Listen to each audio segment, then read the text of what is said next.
জাতীয় রাজস্ব বোর্ড এনবিআর-এ আজও কমপ্লিট শাটডাউন ও মার্চ টু এনবিআর কর্মসূচি পালন করছে এনবিআর সংস্কার ঐক্য পরিষদ। ফলে বন্ধ রয়েছে চট্টগ্রাম, বেনাপোল, ঢাকা কাস্টমস হাউস সহ সব কাস্টম হাউস ও শুল্ক স্টেশনের কার্যক্রম। এতে শুল্ক কর আদায় কার্যত বন্ধ, বিঘ্নিত হচ্ছে আমদানি রপ্তানি কার্যক্রম। এমন প্রেক্ষাপটেই সরকারের সঙ্গে আলোচনায় আগ্রহী আন্দোলনকারীরা। তবে তাদের দাবি, এনবিআর চেয়ারম্যানকে অপসারণ করতে হবে। এনবিআর-এর সংস্কার উদ্যোগ বাস্তবায়নকে কেন্দ্র করে গত 12 মের পর থেকে আন্দোলন করছে এনবিআর সংস্কার ঐক্য পরিষদ। ফলে রাজস্ব আদায়কারী সংস্থাটিতে এক ধরনের অচল অবস্থা বিরাজ করছে। এতে সেবায় বিঘ্ন ঘটছে, ভোগান্তি হচ্ছে ব্যবসায়ীদের। দর্শক, এই বিষয়ে আরও খবর জানাতে আমাদের সাথে যুক্ত হচ্ছেন আমাদের সহকর্মীরা। শুরুতে যাচ্ছি চট্টগ্রামে নয়ন বড়ুয়া জয়ের কাছে। জয়, এনবিআর কর্মকর্তা কর্মচারীদের আজকের অবস্থান কি দেখছেন জানাবেন আমাদের। ধন্যবাদ সোহাগ আপনাকে। আপনি দেখতে পাচ্ছেন আমি চট্টগ্রামে কাস্টমসে আছি। একেবারে পুরোপুরি শাটডাউন যাকে বলে আমরা দেখতে পাচ্ছি, শাটডাউন করে রাখছি। মূল প্রবেশ পথে কিন্তু গেট লক করা আছে। একের সাথে কোনো কর্মকর্তা কর্মচারী আমরা দেখতে পাচ্ছি না কাস্টমসে। তবে বন্দর সংশ্লিষ্ট যারা আছেন, সিএনএফ থেকে নিয়ে যারা আছেন, তারা কিন্তু ঘুরপাক খাচ্ছেন। তারা বলছে এইভাবে যদি কমপ্লিট শাটডাউন থাকে তাহলে কিন্তু ব্যবসা বাণিজ্য একেবারে থমকে যাবে বলে তারা মনে করছেন। এখন থেকে কিন্তু পণ্য খালাস বন্ধ হয়ে গেছে চট্টগ্রাম বন্দরে। বন্দর কর্তৃপক্ষ বলছেন দ্রুত সময়ের মধ্যে এই সমস্যার সমাধান না হলে কিন্তু অনেক সমস্যায় পড়বে বলে তারা মনে করছেন। আমি একটু কথা বলতে চাচ্ছি, কেমন সমস্যায় পড়েছেন? সমস্যা তো মহা সমস্যা। এটা বন্দরে 4 গুণ এমআরএস একটা কন্টেনারের, কিন্তু এখানে কাজ করছে না। এখন ব্যবসায়ীদের আর্থিক ক্ষতি হচ্ছে, এটার জন্য অনেক ক্ষতি হচ্ছে। গার্মেন্টসের মাল আটকে আছে, এক্সপোর্ট ইনপোর্ট সব বন্ধ। তারপর এখান সমাধান হবে এইরকম শুনতেছি প্রত্যেকদিন কাস্টমার হাউসে দেখে যে এই সমস্যা, এই কর্মবিরতির সমস্যা, কলম বিরতির সমস্যা সব। এখন তো ব্যবসায়ী ক্ষতি হচ্ছে। এটা কী ক্ষতি হচ্ছে মানে বন্দরে একটা কন্টেনার 4 গুণ এমআরএস কন্টেনার আগা 4 দিন পর থেকে, কিন্তু কাস্টমার তো এটা বুঝতেছে না। তো এটা ব্যবসায়ীদের আর্থিক ক্ষতি হচ্ছে না। এটা জিনিসপত্রের দাম বেড়ে যাবে, এটা জিনিসপত্রের দাম বেড়ে যাবে। তারপর কাস্টমসের এই কারণে কালকে শনিবারে সারাদিন শটডাউন গেছে, আজকেও সারাদিন শটডাউন। তারপর এখন শুনতেছি যে মঙ্গলবারে বৈঠক হবে। মঙ্গলবার কেমন সমস্যার মধ্যে আছেন? আমরা মহা সমস্যায় আছি। 1 নম্বর সমস্যা হয়েছে যে গার্মেন্টস শিল্প প্রতিষ্ঠান, সেটা যদি এখন বৈশা যায়, এই কন্টেনার যদি সময় মতো না দিতে পারে, বিদেশিরা ইয়েও দিবে না, অর্ডারও দিবে না, কোনো কাজও হবে না। এইভাবে আমাদের বেশি সমস্যায় পড়ে যাইতেছি। আচ্ছা, পণ্য খালাস কি বন্ধ? এখন পূর্ণ খালাস বন্ধ।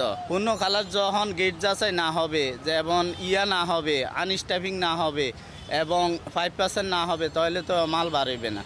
আচ্ছা, যদি বের না হয় তাহলে কি ড্যামারেজ গুনতে হবে? হ্যাঁ, ড্যামারেজ তো 100%, সব কিছু 4 গুণ ড্যামারেজ এটা দিতেই হবে।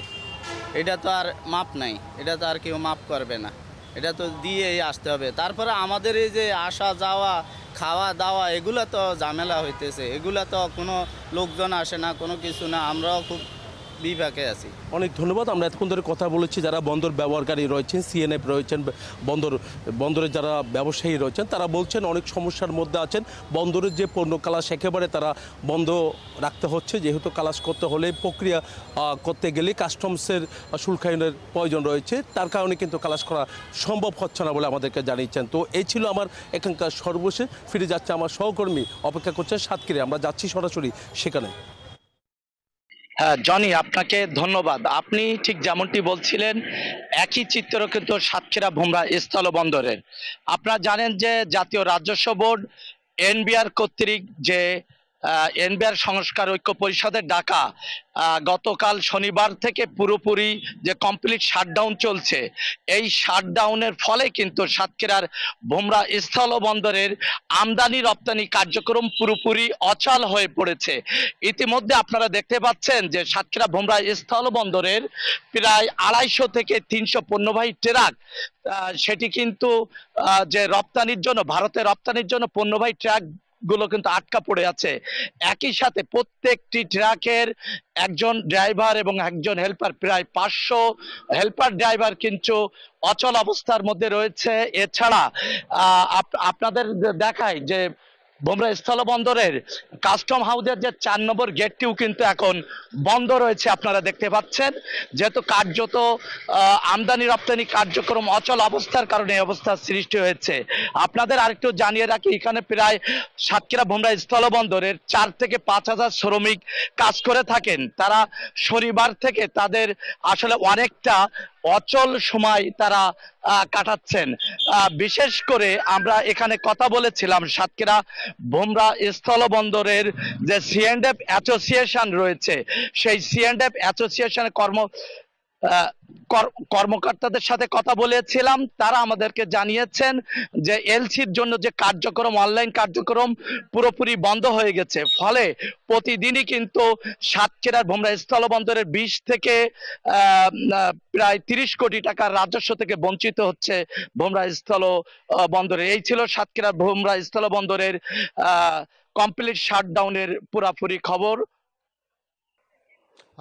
ধন্যবাদ আপনাকে। আপনি আসলে সাতক্ষীরার খবর জানাচ্ছিলেন। আমি যদি একটু আপনাকে জানিয়ে রাখি যে আমি এই মুহূর্তে রয়েছে দিনাজপুর হিলি স্থল বন্দরের এই মুহূর্তে রয়েছে। স্থল বন্দরে যে সকল আসলে কর্মযোগ্য এটি অনেকটা স্থবির হয়ে গেছে বলে আমরা কিন্তু এক কথায় বলতে পারি। এবং পাশাপাশি জানেন যে এখানে যে পানামা হেলিপোর্ট রয়েছে, এই পানামা হেলিপোর্টে কিন্তু এনবিআর এর সংস্কার ঐক্য পরিষদের ডাকে তাদের যে কর্মবিরতি সেটি কিন্তু আসলে আজকেও চলছে। এবং তারা কিন্তু আসলে এখানে যারা কর্মকর্তা রয়েছেন বা কর্মচারী রয়েছেন তাদেরকে কিন্তু এখানে সেভাবে কিন্তু আমরা লক্ষ্য করছি না। তারা কিন্তু অফিসে অনেকেই এদিক ওদিকে থাকলেও কিন্তু তারা অনেকেই এই অফিসে কিন্তু বসছেন না। এবং যেই কর্মযোগ্য থাকার কথা যে অফিসে সেটি কিন্তু একেবারেই বন্ধ রয়েছে। এবং আপনি জানেন যে কমপ্লিট শাটডাউন সহ এখানে লং টু এনবিআর কর্মসূচি তারা কিন্তু পালন করছেন। এবং এটার কারণে কিন্তু আমরা দেখেছি একেবারে হিলি স্থল বন্দরের আমদানি রপ্তানি কার্যক্রম একেবারেই বন্ধ রয়েছে। এবং পাশাপাশি আমরা এখানে ব্যবসায়ীদের সাথে কথা বলছি, তারা বলছেন যে এটার জন্য কিন্তু তাদেরকে বেশ ভোগান্তিতেই পড়তে হচ্ছে। এবং বিশেষ করে প্রয়োজনের তুলনায় এখন কিন্তু আমরা দেখতেছি যে আসলে যে কর্মযোগ্যটা থাকে ভিতরে সেটি কিন্তু আসলে নেই। এবং আপনাকে আরেকটু জানিয়ে রাখি যে এখানে যে পাসপোর্টধারী যে যারা যাত্রী রয়েছে সেটি কিন্তু অনেকটাই স্বাভাবিক রয়েছে। তারা কিন্তু সহজেই ভারতে অথবা ভারত থেকেই বাংলাদেশে প্রবেশ করছে। তো দিনাজপুর পানামা স্থলবন্দর থেকে এই ছিল আমার কাছে সর্বশেষ। বান্ডেল থাকলে প্রতি সেনমানিতে টাকা বাঁচবে। বিকাশ সেনমানি বান্ডেল কিনে জিতুন প্রতি লেনদেনে।